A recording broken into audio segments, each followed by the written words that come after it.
Аяз қойны қонышын кеулеп барады. Жарым үйінен желең шығып еді. Жер көкпеңбек мұз. Пеш түбінде жатқан етікті шұлықсыз кие салғандықтан ба, аяғы аяқ емес, тас болып икемге келмей барады.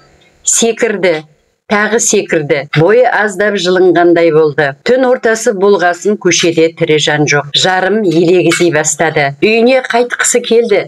Бірақ болмайды. Алақанын үрлеп бетін сықылады. Бас киім киіп шыққаны дұрыс болыпты. Әйтпесе мына суыққа төтеп бере алмай бүк түсереді. Аспанға қарады. Ай көрінбейді. Ай түгілі әшейінде жыпырлап тұратын жұлдыздардың біреуі де жоқ. Тек қап-қара бұлт қана қалқып жүр. Жарым үйіне көз жіберді. Терезеден жанып тұрған жарықты көрді.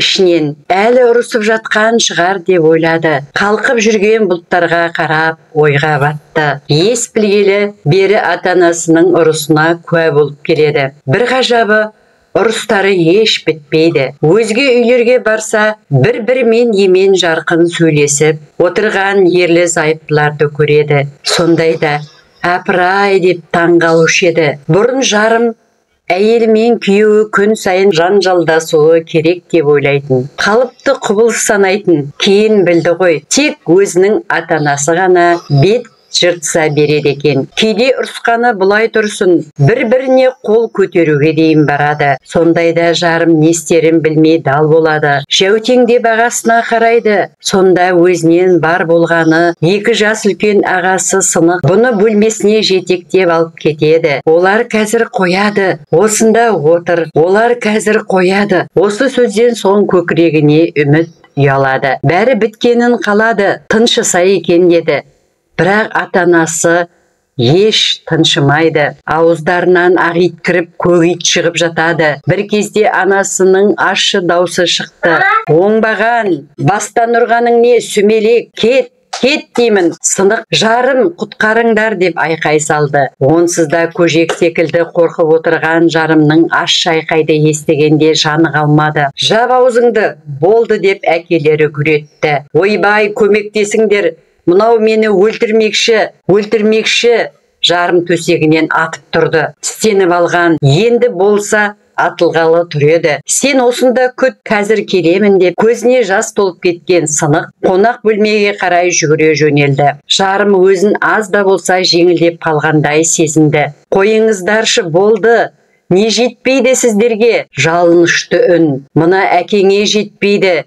Мен аздай сендерге екінші мама әкелмекші. Табалаңқы үн. Баланың көзінше не деп тұрғаныңды білесің бе, ақмақ? Ашулы үн. Ары қарай шарт-шұрт, тарс-тұрыс, шырпыр болып бірдеңе деп жатқан Сынық жарым құлағы тона бастағанын сезді. Бір уақытта көзі ілініп кетті.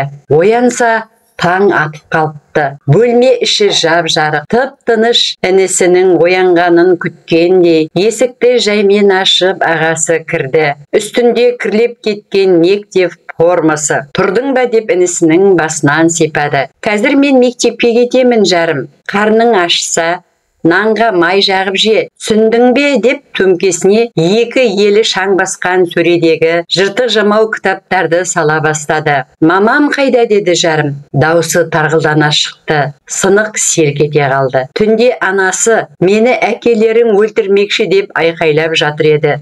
Сол сәт жадында қалып қойыпты. Інісіне ойлана қараған ағасы, үйде ғой, бірақ оны мазалама, ол ауырып жатыр деді. Сөйтіп сөмкесін асынып үйден шықты. Қолында нан бар, үсті жабылмай қалып, кеткесін бе қатып қалыпты. Соны қытырлатып жеп барады. Дала ақ сұр тұман.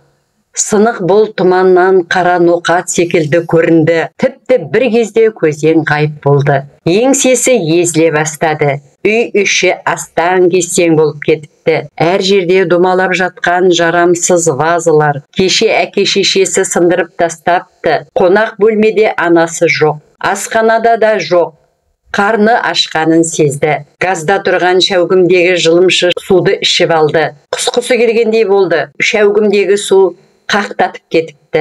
Қарның ашса, нанға май жағып же деп еді. Сынық тоңазытқышты ашып еді, іші бос. Тек бір шетте сары май тұр. Дастархандағы қатқан нанға жақты. Әзер жақты. Май да нан да тастай. Әзер жеді, түк те тоймады. Ішінде елсіз жатқан жерлер көп екен. Сосын анасын қайта іздеуге шықты. Осында шығар деп, ең түпкі бөлменің есігін ашты. Анасы еденде жатыр екен. Бүйірі солық-солық етеді. Көз жасына ерік берген секілді. Мама деді жарым. Бірақ шешесі қарамады. Бетін қос қолымен жауып алған. Мама деді жарым тағы. Естілер-естілмес. Қарным ашты. Ыстық тамақ жемегелі қай заман. Қарным ашты дегені әсер етті ме? Мира орнынан қиралаңдап әзер тұрды. Жарым осы мезет анасының жүзіне қарап еді, жүрегі дір ете қалды. Анасының басына қара қан қатып қалыпты. Көзі көкпеңбек болып ісіп кеткен. Қасы жарылыпты, жарым даусы дірілдей. Сізге не болған, мама, деп сұрады. Ештеңе. Сол мезет жарым өз-өзін ұстай алмады. Көзінен жасы пора-пора болып ақты. Еркелікпен емес, жаны ауырып жылады. Үнсіз. Еркелікпен жылауды қойғалы қашан. Сол кезде 5 жасар бала бір сәтте есейіп кетті. Ағасы сынықта өзге балалардай емес, салмақты, еш қашан құрдастары секілді жадырап күлмейді. Көзінде мұң бар, мына өмірге өкпелі секілді. Жарым кішкентай болса да, ағасының сол бір күйін оңай аңғарушы еді. Ол балалықпен ерте қоштасты, жасына жетпей ерте есейді. Өзге балалар жаздай жайнап жүргенде, бұл күз секілді. Тұнжыраңқы, көңілсіз, екі иығында зіл бар. Кешқұрым достары ойнауға, көшені аралап қайтуға шақырса, сынық шықпайды. Бүгін қолым бос емес, жұмыстары бар дейді. Әрине сөздері жалған. Ешқандай жұмыстары жоқ. Сонда да болса өтірік айтуға мәжбүр. Достарымен ойнағысақ келеді. Бірақ ата-анасы бір-бірін жеп қояма деп қорқады. Інісі кішкентай, араша түсуге шамасы жетпейді. Әкесінің ашуы қатты. Егер қатты ашуланса, анасын ыстық үтікпен ұрып жіберуден тайынбайды. Тіпті анасы мен әкесі бір-бірімен бір айдай мүлдем сөйлеспей қойған. Дастарханда отырғанда шыбын ызыңы естіледі. Екеуі бір-бірі үшін жоқ сияқты. Жарым үшін ең ауыры осы еді. Мира былтыр кезекті ұрыстан соң төркініне кетіп қалды. Себебі әкесі сол күні үйге таңертең бірақ келді. 2 тәулік өткен соң 2 күн, 2 түн үйге қонбады.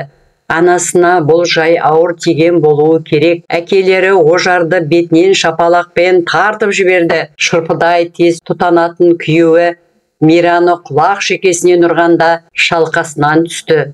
Сонда да ашуы қайтпаған ожар тұр деп күретті. Бірақ ол тұрмады, былық-сылық болып жата берді. Ет қызумен не істегенін енді аңғарған болуы керек. Ожар сасқанынан Мира тұршы деді. Дауысы сондай аянышты шықты. Өкініш һәм қорқыныш аралас. Жан-жағына алақтап қарады.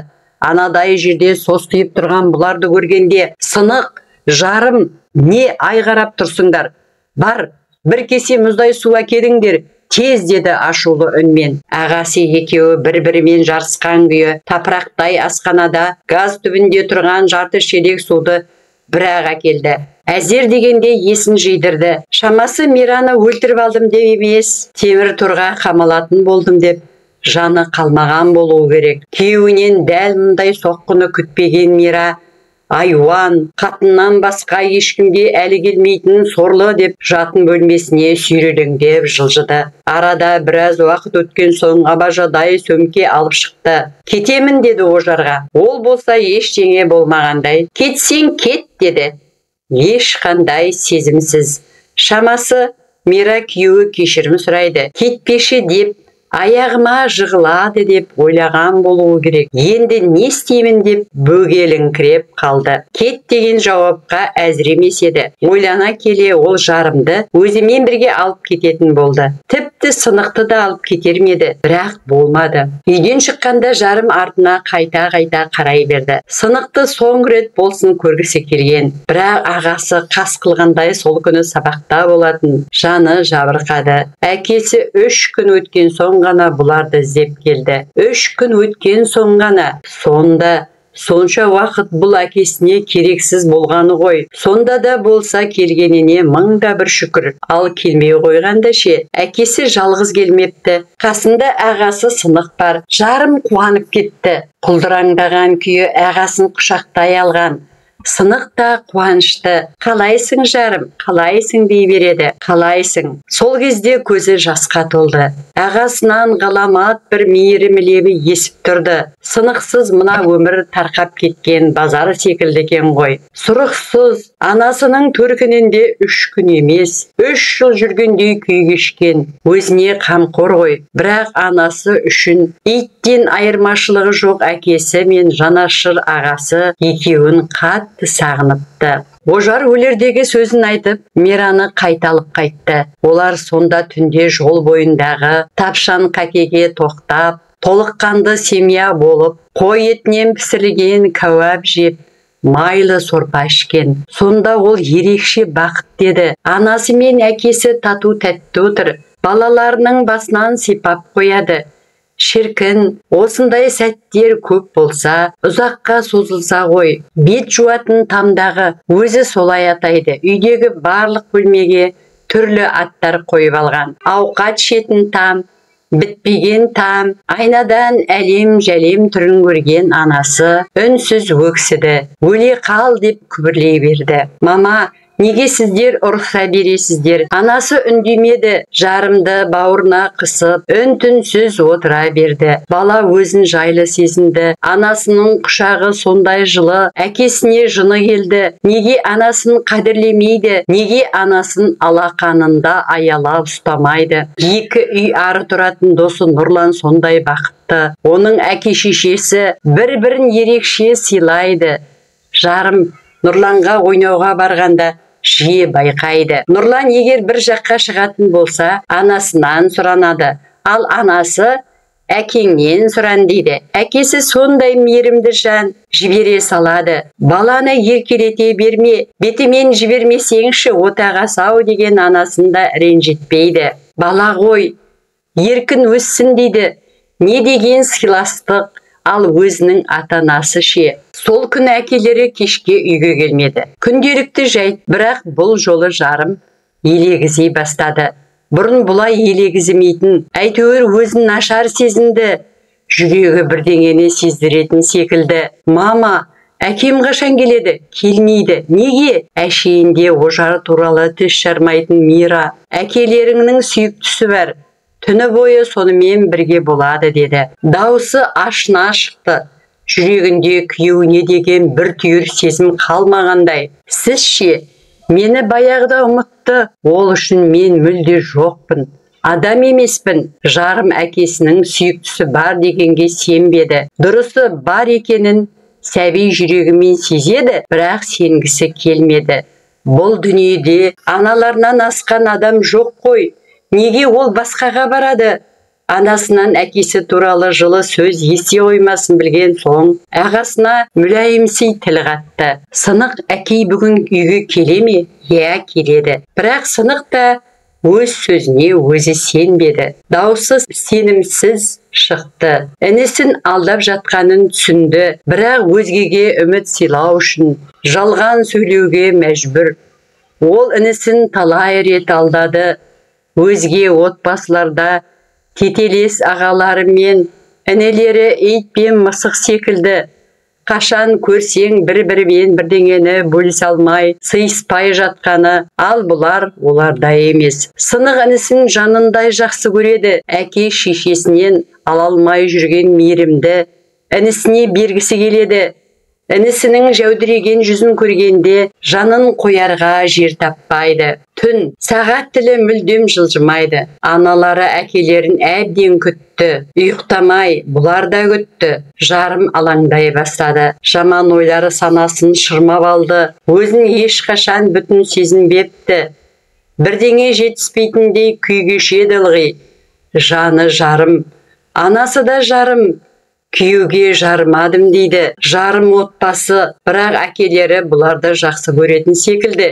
Дегенмен жақсы көретінін білдіре бермейді. Себебі ол ішінде ит өлген адам. Түн жарымда әкелері келді. Есік сылдырап жатқанда аналары қуанып кетті. Жарым бұны сол мезетте-ақ байқады.